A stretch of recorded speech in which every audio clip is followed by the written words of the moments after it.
ka iterogi kar jot masani koro keti e osiptal ma Simbi Kogembo. Jennifer wacho ni oula ne omonjogi chuny otieno ka ginindo kendo lero chandruok mane gikale otieno kapok ne oresgi kod yiedhi kigologi e mieregi. Yo biro ka nindo. Koro ka wuok kanyono piny tawinjo ka pi ni yo ok tuomre. En pi ma ok nyal tuomre kata matin. Lepa odhego, gwenda odhego. Koro onge gima nyalo timo, koro kunyalo konya to konya. Kawa gi yie. Yie mokwanga kugula oko. Kuyie to ubarnwa pi. Wainyore.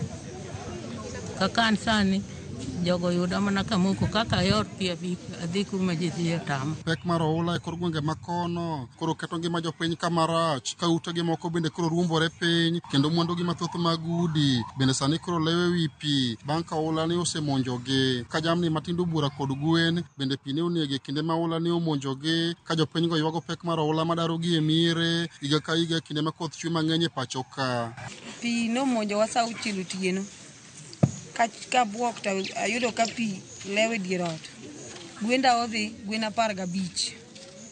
Apani udhi nyaka mwalo, uneno gwen modong' ka ofuche e ndiri.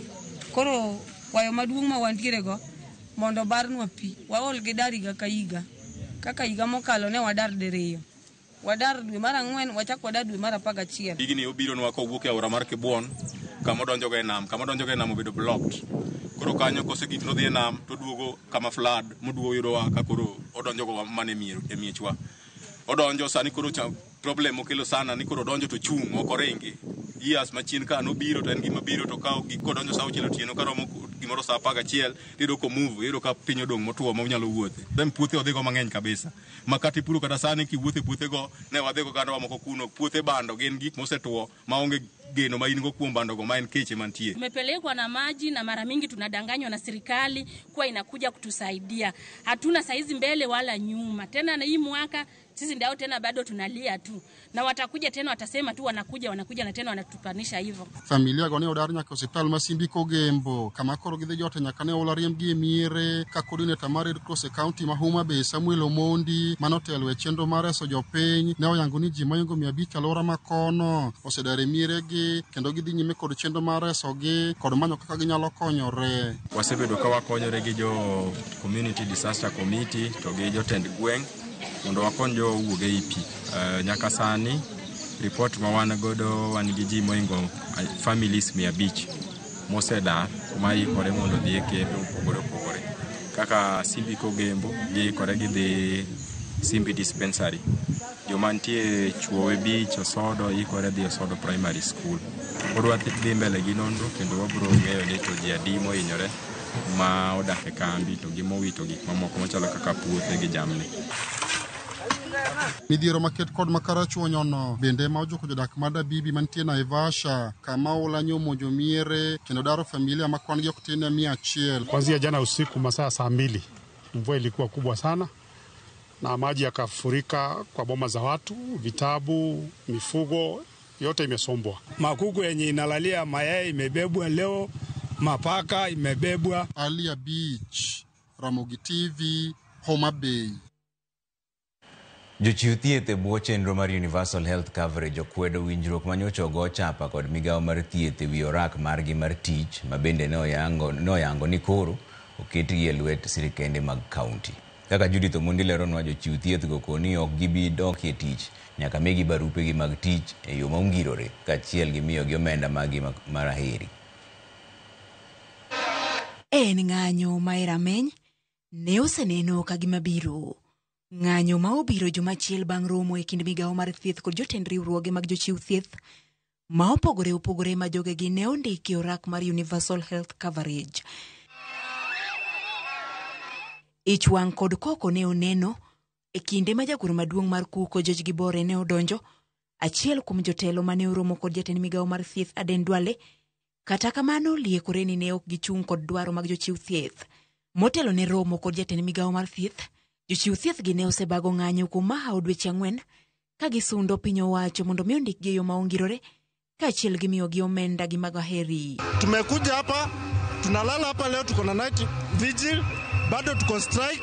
na tunakaa hapa mpaka tutoka hapa na barua. Kama si barua, atulipe gratuity na atufute kazi twende. Fires or fires. Demand, not request.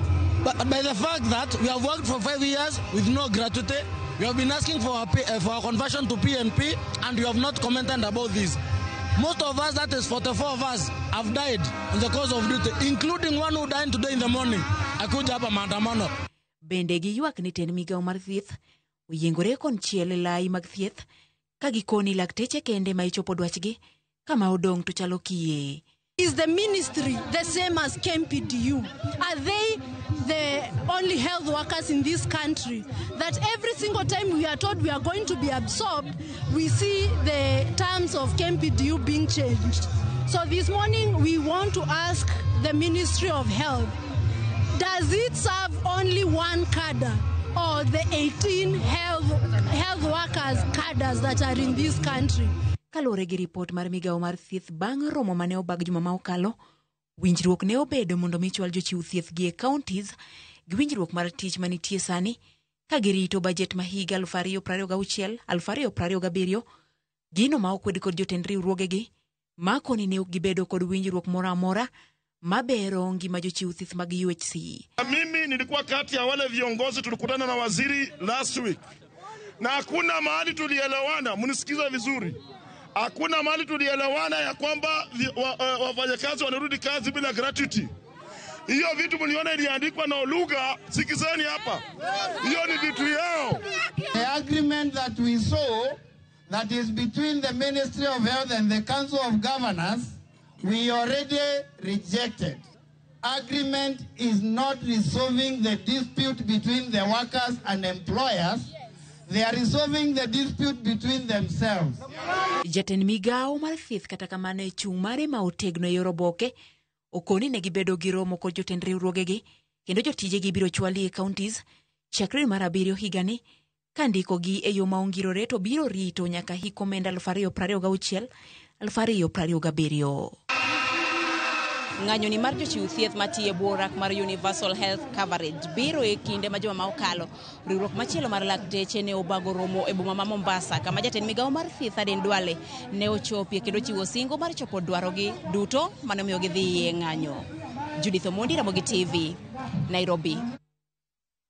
Doho ma JKIA ochiwo chik mondo med dine Abel Ochieng ma en director mar LBDA kaachiel gi Edwin Oduor magina chije ma itudo gi nek mar jaod bura Ong'ondo Were.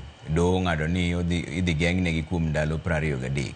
Jayal bura e dohono Irene Gishobi bende owito oko kwayo mar dwaro ni owere gi winjo burano. Jafwambo marwa Cynthia Onyango nigi ler mar wachni. Bang' chiwo kwayo mare mondo jang'ad bura Irene Gishobi owuon winjo buch nek mar Ong'ondo Were, Abel Ochieng ma bende ong'ere ni Dave Kalu ma en director mar LBDA kendo achiel kuom achije ma itudo kod nek mar Ong'ondo Were ochopo e doho odiechieng' ma kawuono mar winjo ng'eto e wi kwayo mare. Kaluwore kod Ochieng, jang'ad bura Irene Gishobi onindo nyakonchiel kendo onge kod oteku moromo mar chiwo ng'eto mowinjore e burano, ka olero ni ng'eto mar doho chalo ma osechan kaluwore kod dwaro mar sirikal kendo achije ok bi yudo ratiro e ng'eto mar dohono. Kwayo mar Abel Ochieng kata kamano owit oko bang' doho lero ni Abel Ochieng onge kod neno moromo mar jiwo kwayo mare. Arguing that simply because a court has handled a certain matter, it will give a similar finding is the most feeble, flimsy and inadequate argument of all. And considering all the submissions made by all the parties and the referenced case law, I find that the first respondent did not specifically articulate and establish any ground of bias against me. And the upshot is that the application by the first and second respondents that I recuse myself from further conduct of this case lacks merit and is dismissed. Bang' doho chiwo ng'eto mare wiweyo burano, okil mar okwach kich onyiso doho ni Abel Ochieng ni kod tudruok kod achije manonego Ong'ondo Were kendo gikwayo doho mondo med dinone kuom ndalo 30 ka okinde mage ka otelnegi kod Danstan Omari. To onyiso doho ni Abel Ochieng en japuonjre mar mbalariany kendo jatij sirikal ma onego miye thuolo mondo dhi nyime kod chenro mage ka nonro dhi nyime kokalo e chudo mar rambum. The killing was meticulously planned and executed by people who now investigators have reason to believe the two respondents are among us. Ywak mar Abel mondo we thuolo Bende ochalo kod kwayo mar Edwin Oduor Odhiambo, mama lingling mar obila wacho ni ne oyud kod magina manonego Ng'ondo Were, ka en bende onyiso doho ni onge kod tudruok moro amora kod Ebel, kendo romogi mokwongo obedo e nyim jang'ad bura Irene Gishobi. And again, I've heard the state saying that we were directly connected or we know each other. Sincerely speaking, before the court, Your Honor, I've met the first respondent here in court. My phone or my mobile phone was seized upon my arrest. Doho kata kamano owacho ni onge ranyisi moro amora ma ochopo e nyim doho manyiso ni Ebel Ochieng en japuonjre mar mbalariany, kendo lero ni bura mar neko Ng'ondo Were en gima omako chuny jopiny.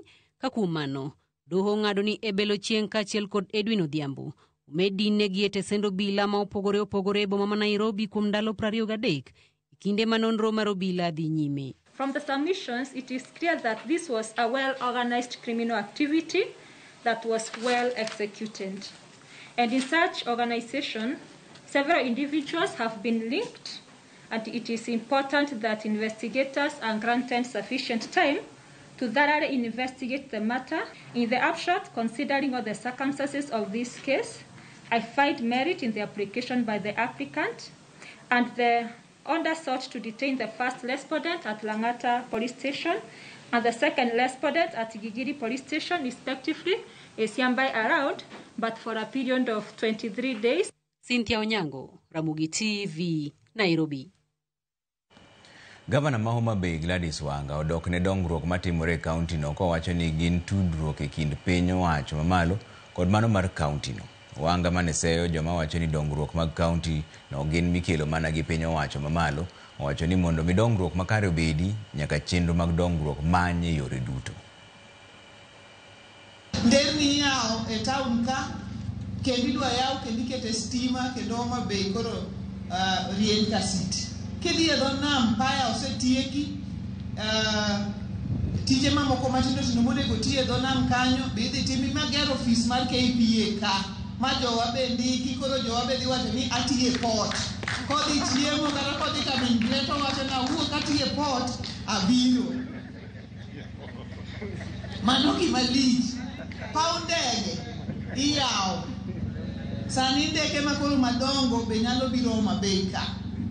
Koro adwani ago erokamano ahinya ne president marwa to gi baba Raila Amolo Odinga nikech ne giwinjore wach mondo Madaraka Day okel ka to bende mondo yie ni projects gi te kwariwore gi county government mondo timre ka.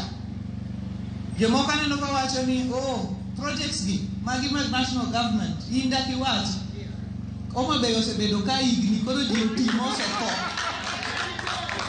government begi omera gigi nyaka many. MCAs mag od bura ma Siaya okwedo ripot malandore ni gidagi dhi e limbe mar dhi romo gi jatend piny William Ruto e kar jot mare. Ka otelne gi jatend kweth mathoth e od bura no Martin Otieno, MCAs go wacho ni gin ok gikwed chenro mag dongruok, ka bende gilero ni onge mar gavana masani ni oko mar Kenya emomiyo chwal romo no nyime. Our county leadership, top leadership, moko ne pod onge. And we wanted it mondo bed an all-inclusive journey or trip. Koro ne warito jowa moko, emomiyo kawuono ka wanyal dhi kawuono mondo mi warom tich adek. Koro no chore nyime. To weche mawinjo mag impeachment no. Awinje mane dhoji to kata gi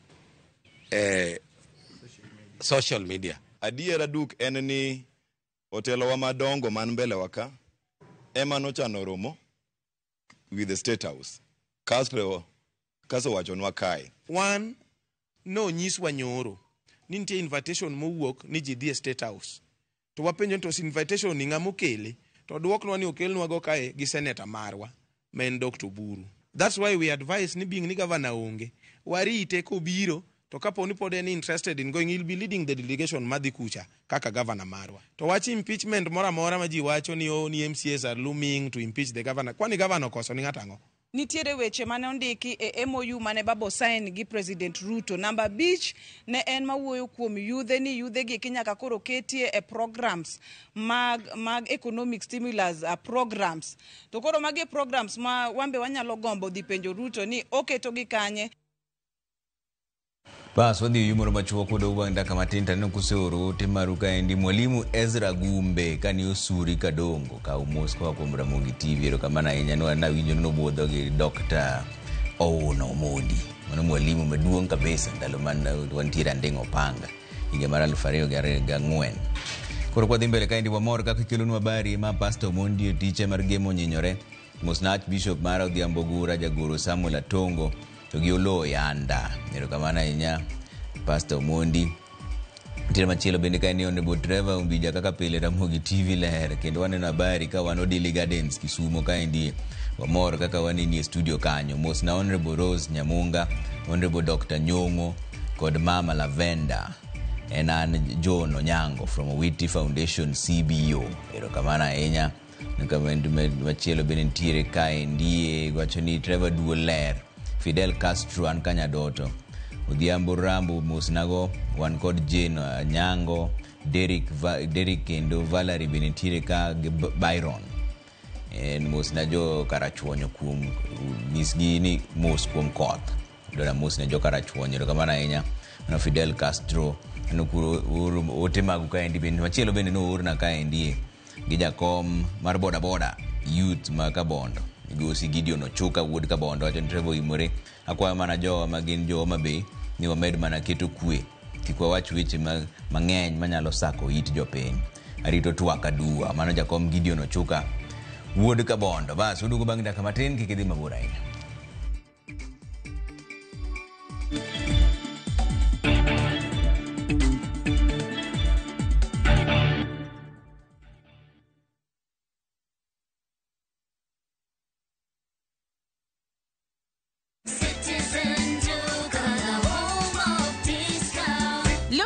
Unbeatable deals, Citizen Duka has you covered. Get 2 kg all-purpose flour for just 140 shillings, 2 kg sugar at 315 shillings, 3 liters cooking oil at only 789 shillings, 5 kg basmati rice at 1,289 shillings, and 2 kg ugali flour for just 139 shillings. Simply dial *487*5#. Choose the product you want, pay, and pick them up at any Quickmart supermarket near you. Citizen Duka, the home of discounts. Citizen Duka, the home of discounts.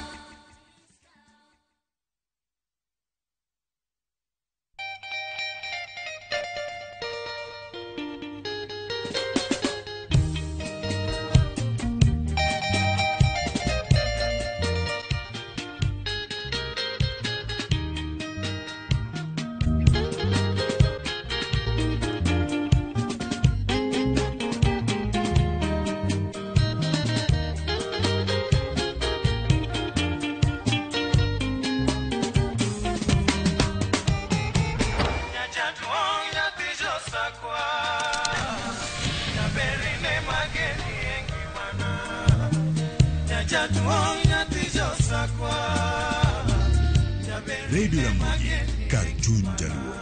Radio Ramogi.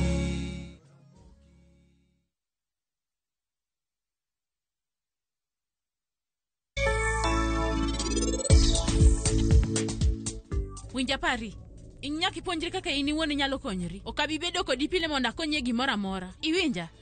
Iwacho kamano nang'o? Ana wacho ni adier to in nyaki yiego. Ana dwaro mana gimoro achiel kende. To mana ni pari nit. Inyalo paro wach pari nit ka ng'ama yeo sekretare. Ino kinyal yudo nyakono. You will kode. Ana biro miyo gi puonj mager ahinya, magin gibiro paro kae nyaka chieng'. An kamoro achiel gi Vikram moyudo hera dichiel.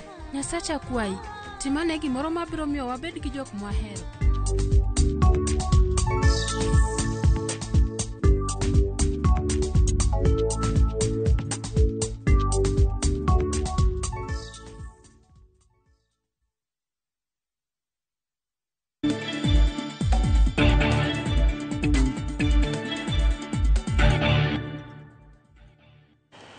Morwako kendo ni riwruok makedo ne ratich oganda Amnesty International koro dwaro mondo piny Kenya gi piny Saudi Arabia olos chike marito ratich jotije udi ma pacho ka kadhi tiyo Saudi Arabia. Maindien kaluwore gi sand ma jotije go kadhe kakata chike matayo jotije lwedo e pinyno mane oketie tim higa mar 2023 noweyo oko jotije mag udi mathoth gi sani koro kadhe midhiero.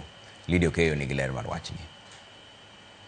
Kaluwore gi nok mar tije e pacho ka, piny owacho osebedo ka konyo rawere mathuru kamanyo tije e pinje maoko, kata obedo ni ng'uro osebedo e wi lwasi ma jotijego tiyo e pinjego mag Jo-Arabu. E nonro mane otim gi riwruok mar Amnesty International, oyangore ni moko kuom jotijego kadho e sand kod midhiero e kuonde ma gitiyoe. The report is essentially calling for the dismantling of the kafala system.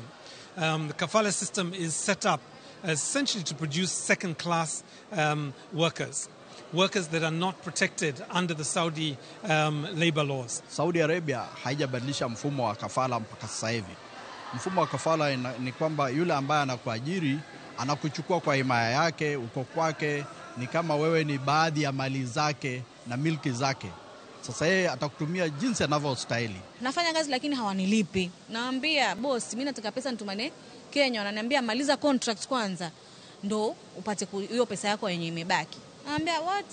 Nonono yango ni moko kuom jotijego imayo passport magi kod simbegi mag ong'we yamo ka gichope pinyno, gino mamayo gi thuolo ma tudruok gi familia magi e yo mayot. Nilipofika tu, changamoto ya kwanza nilipokonywa passport kwa mlango. Sijaingia ndani. Nipatie hiyo passport, ngampatia. Alinosha mkono na simu, nikampatia paka simu. Ngoko na simu ndogo. They can be victimized by their employers. They work long hours, sometimes even 16 hours every day, and they have no time off. The salary that was promised when they signed a contract here in Kenya is not the same.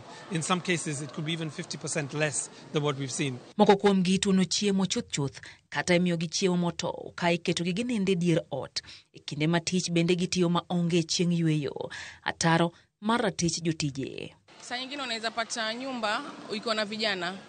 Kule ni nchi ambayo iko very strict. Hawaonekani na wanawake hawaonekani na wanaume. So wewe ndo ni mwanamke pale kwa nyumba.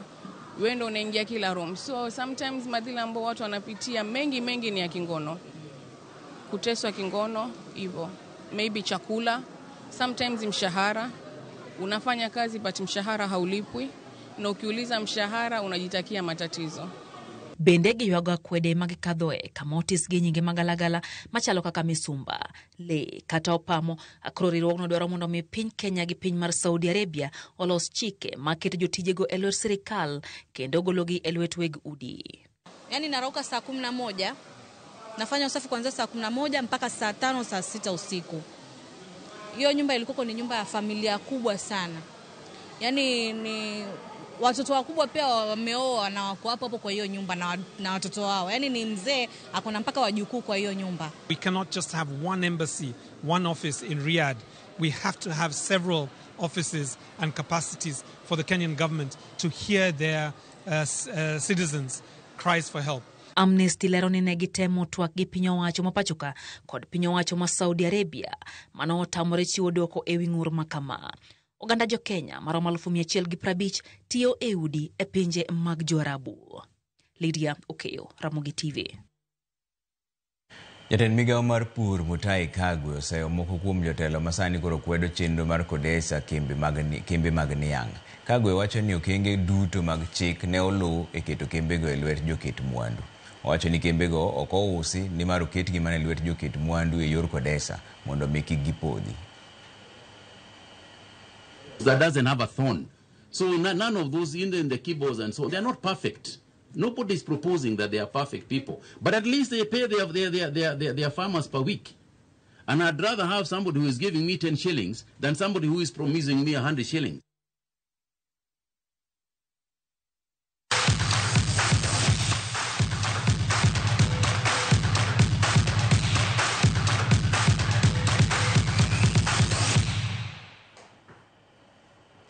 Donjone chimak tuke kapok odonje twak mar duol ni Athletics Kenya opako team mar Kenya manyocha odhi e ng'wech mar relays e piny China. Kagiwacho ni ma en chakruok manyien ne ng'wech mar Kenya ka. Timbe adek mag Kenya manodhi China oyudo thuolo mar dhi e piem relays mar piny ngima Japan dwe mar 9. Tim no noduogo e pacho kaendi kawuok e piny mar China kama ne gidhi e piem.